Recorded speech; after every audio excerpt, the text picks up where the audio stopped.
Halo teman-teman, jumpa lagi di Ngopi Sore TI Indonesia bersama saya Belisia.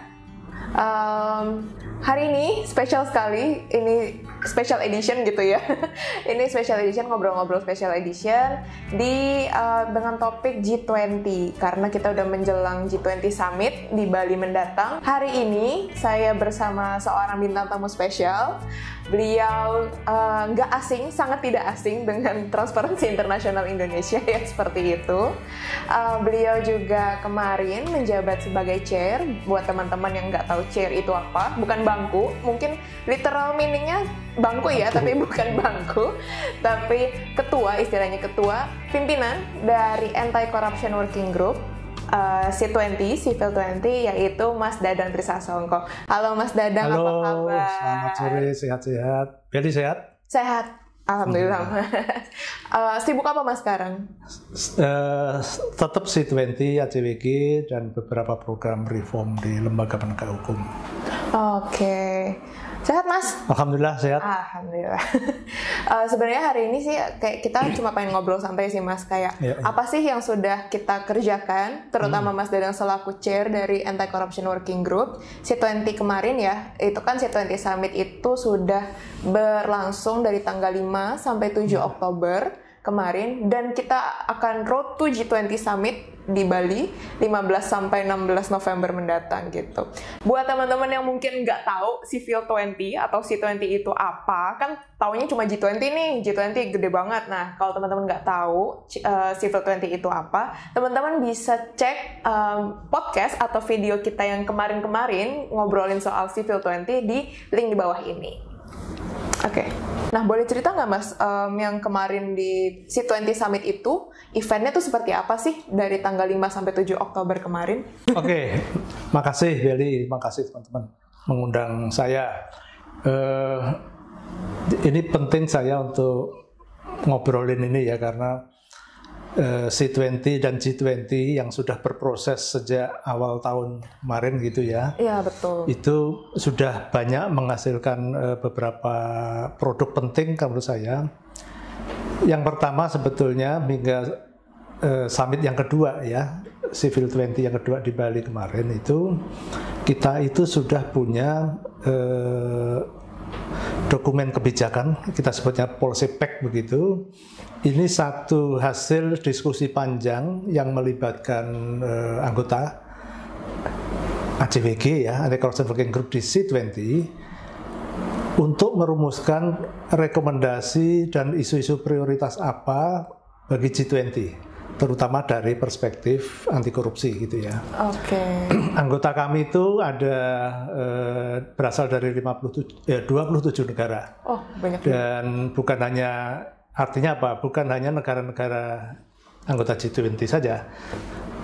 Negara dari Afrika, dari Amerika Latin itu juga ada. Nah, bersama mereka lah kita hampir 1 tahun ini berproses untuk menghasilkan dokumen kebijakan itu.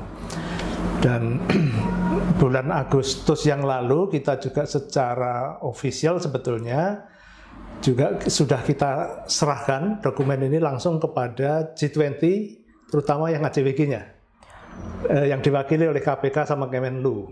Itu eventnya dari Jakarta. Dan dalam proses perumusan prioritas kebijakan dan rekomendasi itu juga ini engagement kita dengan G20 juga berjalan terus. Artinya komunikasi dari masyarakat sipil ke G20 berjalan terus, dan produk ini sebetulnya juga hasil interaksi itu juga gitu ya. Jadi selain interaksi dengan masyarakat sipil yang dari 27 negara, juga interaksi dengan negara-negara anggota G20. Dan yang kedua, produk yang kedua kalau menurut saya yang tidak kalah penting adalah event G20 ini kita jadikan atau bahkan sudah menjadi satu event untuk mengkonsolidasikan gerakan anti korupsi di tingkat global maupun di tingkat nasional. Sebagai tuan rumah, sebagai presiden G20 kali ini, untuk summit kali ini, momentum ini kita manfaatkan betul. Pertama, untuk literasi apa itu G20, mengapa penting mengintervensi G20, mengapa penting terlibat, dan mengapa penting isu anti korupsi dalam G20. Itu di tingkat nasional maupun di tingkat global. Nah, kesepakatan 5 prioritas program yang kita usulkan ke G20 itu juga cermin dari hasil konsolidasi itu. Nah, jadi produknya adalah satu, masyarakat sipil atau gerakan anti korupsi yang lebih terkonsolidasi, lalu ada dokumen kebijakan yang bisa diusulkan dan sudah disampaikan di forum-forum G20. Itu kira-kira sejauh ini yang kita jalankan. Nah, yang terakhir di Bali, summitnya itu kan itu juga satu forum yang official begitu ya, di mana C20 dan di dalamnya ada ACWG itu menyampaikan isu-isu prioritas kita dan rekomendasinya kepada pemerintah supaya ini juga menjadi perhatian di G20. Kemarin ada wakil dari pemerintah Indonesia yang mewakili G20 begitu dan wakil masyarakat sipil. Itu sudah disampaikan secara resmi ke mereka dan harapannya apa? Harapannya isu-isu yang sudah digodok di dalam ACWG C20 itu bisa diadopsi oleh mereka sebagai satu prioritas juga, dan bukan hanya di dalam KTT di Indonesia bulan November nanti, tetapi dokumen ini juga penting nanti ketika kita masuk ke presidensi India tahun depan, gitu ya. Isu-isu prioritas mungkin yang tidak bisa diwadahi, tidak bisa diakomodir di G20 Summit tahun ini, kita akan dorong nanti di India, ya, dan bekerja sama dengan masyarakat global lagi, terutama juga menggandeng teman-teman dari India sebagai tuan rumah nantinya. Oke. Thank you Mas. Kan tadi kalau aku tidak salah mendengar gitu ya, kan ada apa yang disebut dengan policy pack gitu, kebijakan gitu kan. Nah, kan tadi sasarannya ada dua, ada negara-negara G20 yang disatukan dengan policy pack dari mungkin kelompok keterlibatan lain gitu ya Mas ya. Dengan satu lagi ada ACWG G20 yang diwakilkan oleh KPK. Nah, boleh tahu nggak Mas responnya dari dua pihak tersebut, entah baik dari negara-negara G20 ataupun yang dari ACWG G20 itu respon terhadap produk kebijakan yang sudah dihasilkan selama 1 tahun belakangan itu seperti apa Mas? Ya, jadi kalau respon yang diberikan ya oleh kawan-kawan di G20, terutama yang diwakili oleh KPK dan Kemlu kemarin itu, satu, mereka kalau melihat substansi prospek kita itu sebagian sudah mencerminkan prioritas mereka juga. Artinya sudah politically adopted gitu loh ya prioritasnya. Tetapi memang ada yang misalnya isu transisi energi ini masih belum terlalu sinkron. Tapi yang penting sebenarnya kesepakatan kita dengan teman-teman di G20, terutama yang di ACWG-nya, bahwa kita menganggap ini masih penting nih isu ini untuk terus dikawal sampai the next summit di next year gitu ya. Dan ini kalau menurut saya menjadi penting sebagai satu kolaborasi dalam bentuk engagement ya antara G20 dengan C20. Itu kita sudah punya platform yang sama, agenda yang sama, tinggal bagaimana memastikan yang sekarang sebagian rekomendasi ini sebetulnya statusnya masih misalnya di background note misalnya, itu kan levelnya masih rendah untuk sebagai sebuah kebijakan yang diangkat menjadi kesepakatan negara-negara G20. Tidak apa-apa, karena toh memang G20 itu isinya negara-negara yang dengan keragaman kepentingan. Jadi tapi kami sepakat untuk terus membawa ini didorong bisa menjadi kebijakan yang lebih kuat lagi di next summit di India. Itu. Oke. Nah, tadi Mas Dadang kan sempat nyinggung nih soal transisi energi gitu ya. Nah, aku dengar-dengar kemarin itu di C20 Summit yang di Bali tanggal 5 sampai 7 Oktober kemarin itu ACWG membuat sebuah side event atau paralel event gitu dengan topik transisi energi tanpa korupsi seperti itu. Boleh diceritain nggak Mas, kenapa sih ide itu akhirnya dilaksanakan gitu? Peluang dan tantangannya itu juga seperti apa gitu dalam melakukan dan melaksanakan side event itu? Iya, jadi pertama mengapa ini kita angkat menjadi salah satu prioritas di ACWG C20.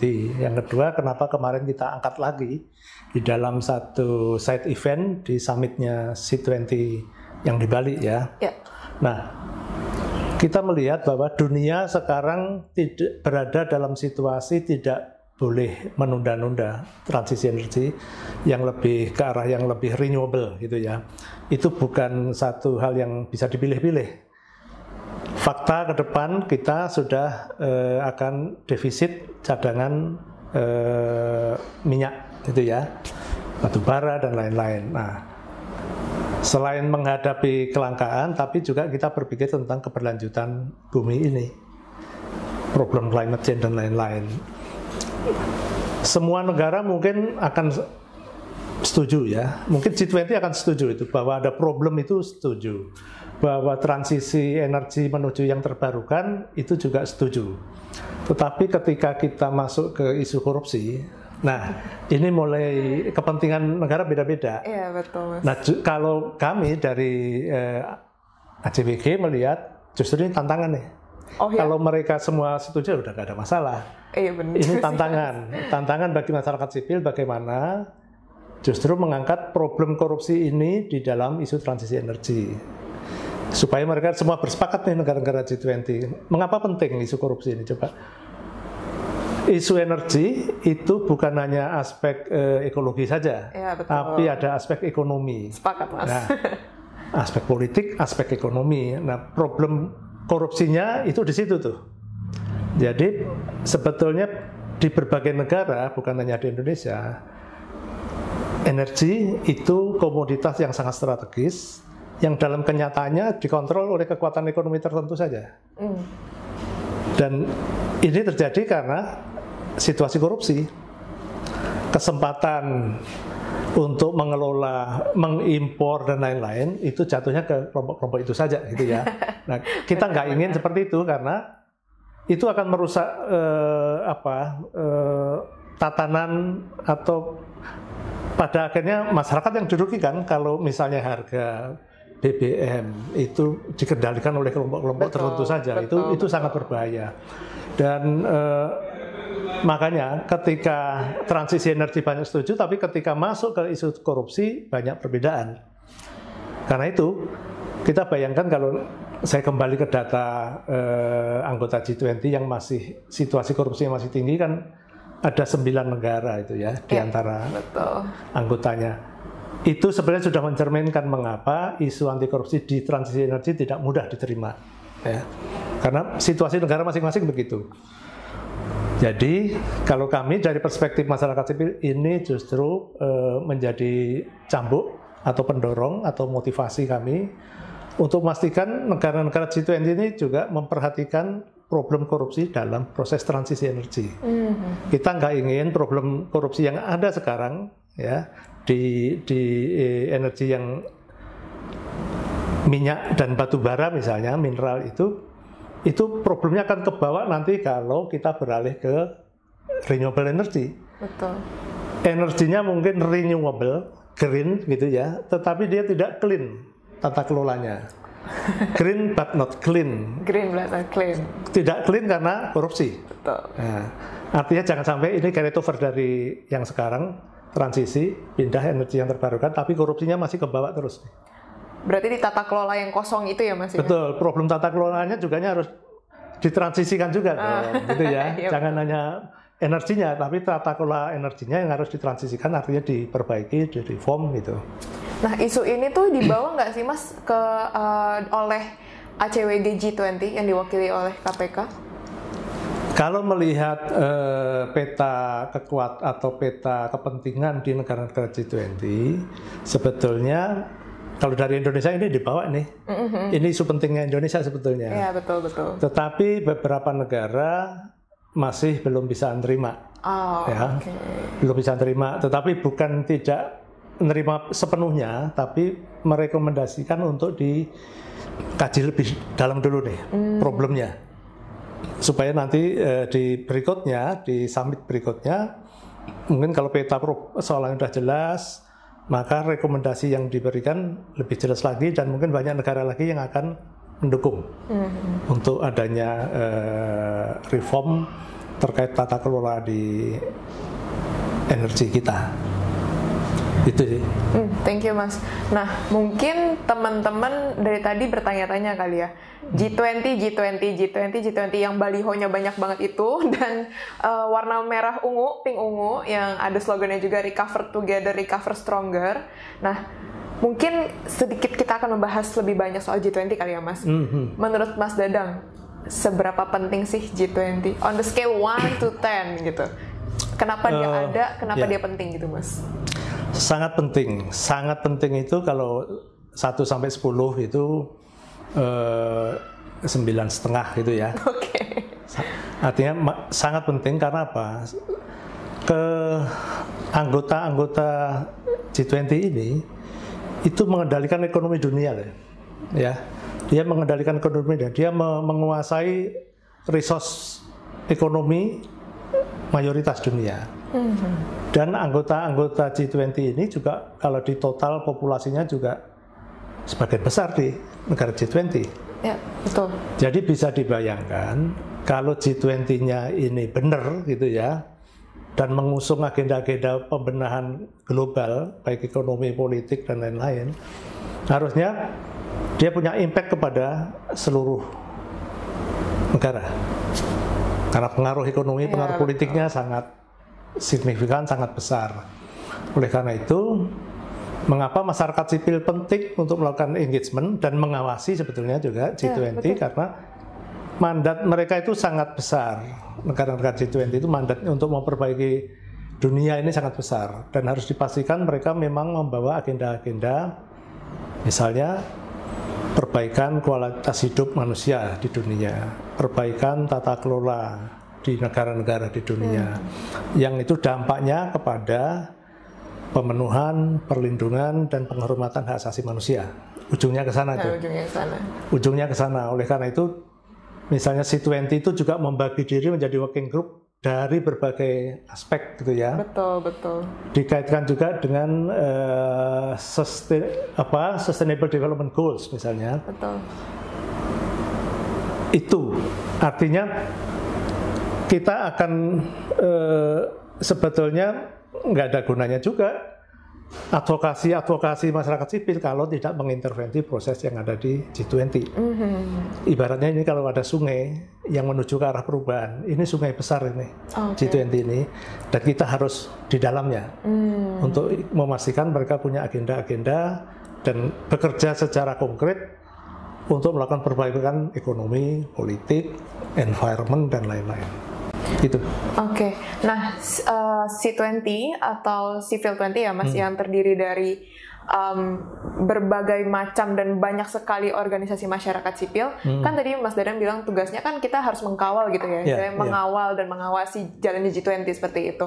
Nah, kira-kira boleh tahu nggak Mas, bocoran mungkin entah itu C20 atau ACWG gitu misalnya dari working group yang Mas Dadang pimpin seperti itu, akan ada acara nggak atau ada event apa nggak di G20 Summit ini untuk either memeriahkan atau untuk mengawal seperti itu? Di November nanti ya, di November nanti.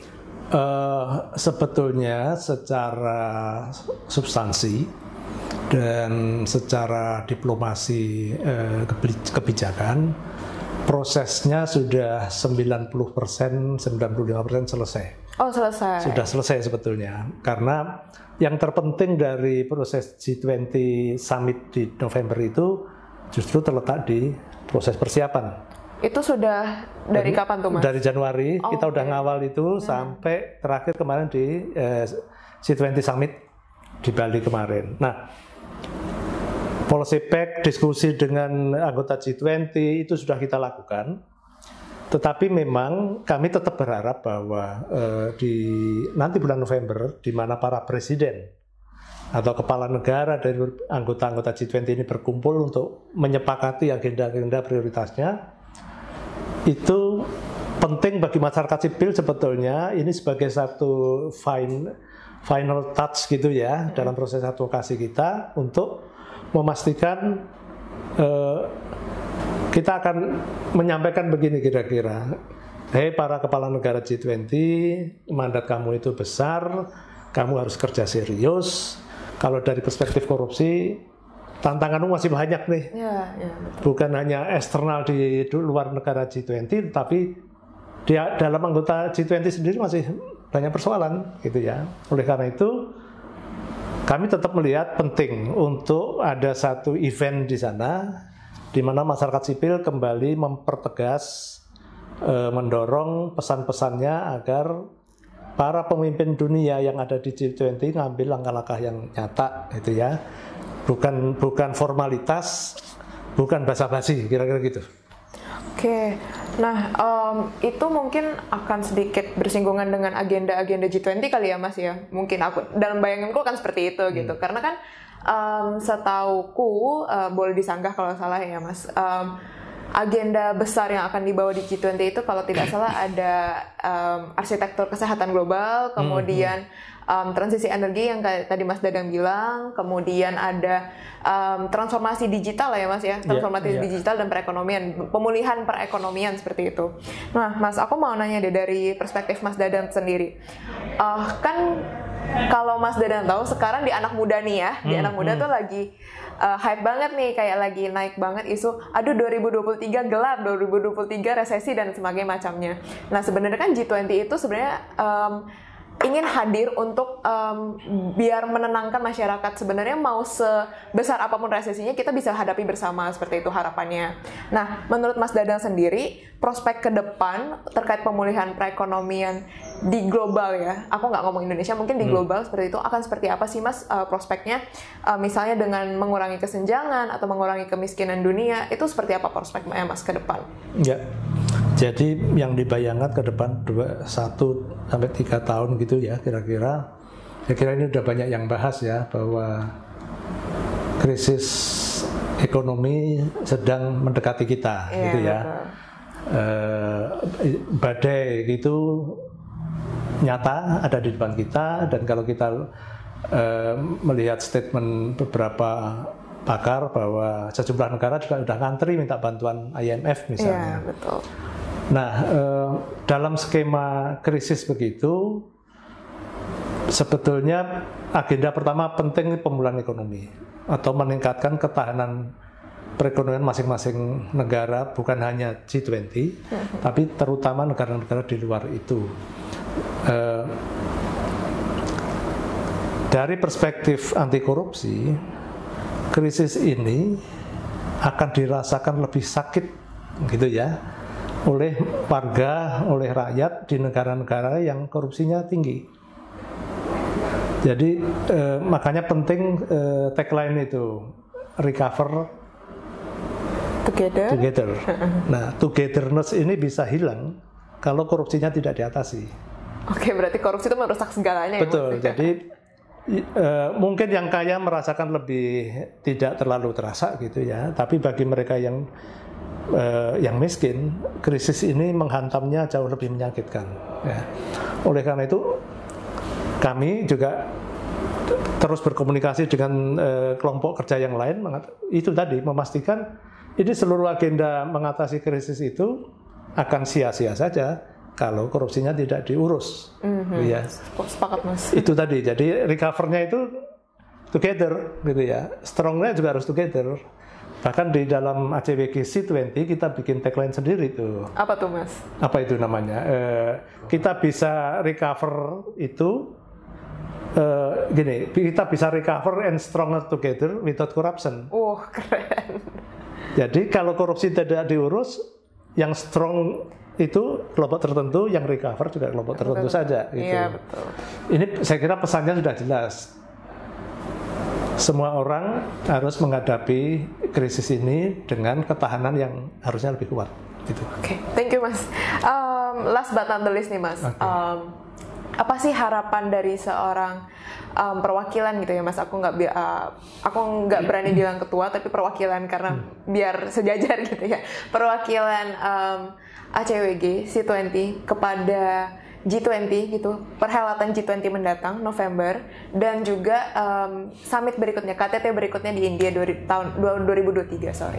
Ya, jadi dari aspirasi, suara, harapan masyarakat sipil yang tergabung di dalam Anti-Corruption Working Group C20 itu para pemimpin dunia itu pertama harus membuktikan bahwa mereka mampu menjalankan mandatnya secara efektif. Itu kenapa penting kita ulang-ulang itu, karena kalau kita melihat capaian-capaian G20 ini, terutama di bidang anti korupsinya, kayaknya kurang progresif, gitu ya, kurang progresif. Dan itu kenapa? Ya karena komitmen para pemimpin G20-nya juga kurang kuat, ya, kurang kuat.